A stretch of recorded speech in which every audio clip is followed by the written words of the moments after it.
কেমন আছেন সবাই? মুই কিন্তু একটা তালগোলা ভিডিও লইয়া আইছি। এখন তালের দিন, তাল পিঠা, তালের বড়া, কত কিছু এখন খাওয়ানোর দিন। কিন্তু তালগোলা একসের মাতারিগো সেরমের কাম। তাল তরাতরি কেমনে গোলে, কেমনে তালের শ্বাস দিয়ে রসটা সাইডটা বাইর করে হেলাই 2 মিনিটে হেই আপনার কাছে দেখাম।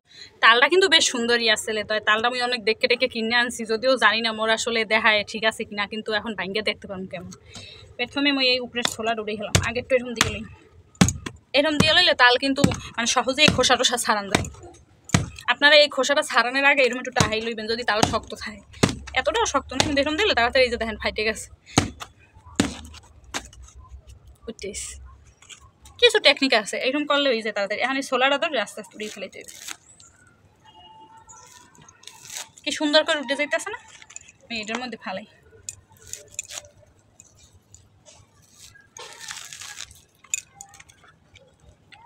তালটার গন্ধ অনেক সুন্দর আছে, তালটা ভালোই আনছি, ঠকি নাই।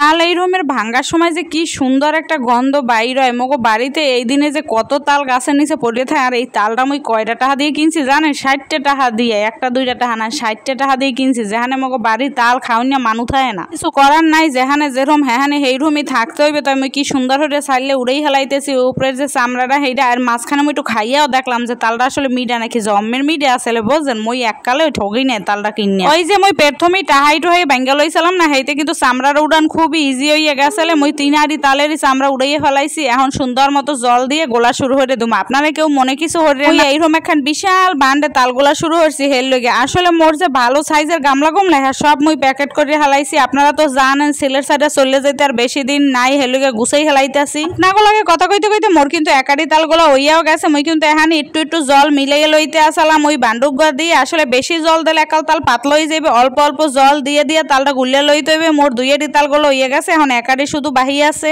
আসলে তাল এরকম গোলনটাই কিন্তু সেরমের কাম, কারণ এই সময় একটু আধবাত হয়। মোরও কিন্তু আধবাত হইতে আছে, এর লেগেই আসলে মাতারিরে তাল গলতে। কিন্তু মজার খাওন খাইতে গেলে একটু কষ্ট তো হরতেই হইবে। হেইয়ে না কারণ মোর মায়ের দিদিমারে দেখছি একলগে 5টা-7টা তাল লইও বইতে, হেইয়ে গলতে, হেইয়ে পর আউড়াই থুইতে। এই তাল দিয়ে নেত তো দুধ দিয়ে আউড়াইয়া খাইতে হইবে। এরপর তালের কত রকমের পিঠা আছে, বড়া পিঠা, তাল পিঠা, আরো যে কত রকমের পিঠা আছে মজার মজার। হেইয়ে তো খাওয়া এই দিনে চলতেই থাকতে ইয়ে গেছে। কিন্তু মোর তালগুলো আর তালের আড়ি কয়টা মুই ওই পাশে রাখছি। তালের আড়ির মধ্যে যে ফোপড়া আছে ওইটা খাইতে পারবে না পরে ফারিয়া, মানে মগো বাড়িওয়ালা আন্টির মাইয়া। মই তো হিন্দে চলে যাবো, অগলেকে থুয়ে যাইতেছি, অগ ছাদে বইয়ে তো বলতে আছি। এখন তালের মধ্যে যে আঁশটা আছে এটা সুন্দর করে সাইকেল। আপনারা যারা মন্নান এরকম শহরে থাকেন হ্যাঁ কিন্তু এই টেকনিকটা অবলম্বন করতে পারেন। সুন্দর হয়ে একটু জালি ব্যাগ লই এরকম সাইকেল লাইবেন, তালের আঁশ একটুও থাকবে না, এককালে পরিষ্কার হয়ে যাবে। দিয়ে গেছে কিন্তু মোর তালগোলা তাল সাহা বেবা কিছু খুব অল্প সময়ের মধ্যে। এতে কি সেরম আছে কয়েন দেখি। এখন মই নিয়ে তাল আউডম। ও আপনারা তো তালের কষ বাইর হরে কেমনে হ্যাঁ জানে না, নেক্সট ভিডিওতে আপনাকে মই দেখাই দিব। সবচাইতে সহজ উপায় কিভাবে তালের কষ দূর করবেন বা তালের যে একটা তিতা ভাব আছে হেয়ে দূর করবেন হেয়ে মই দেখামো না। সবচাইতে মজার বিষয় হয়েছে মই আইয়াই কিন্তু তাল আউডান শুরু করে দিছি।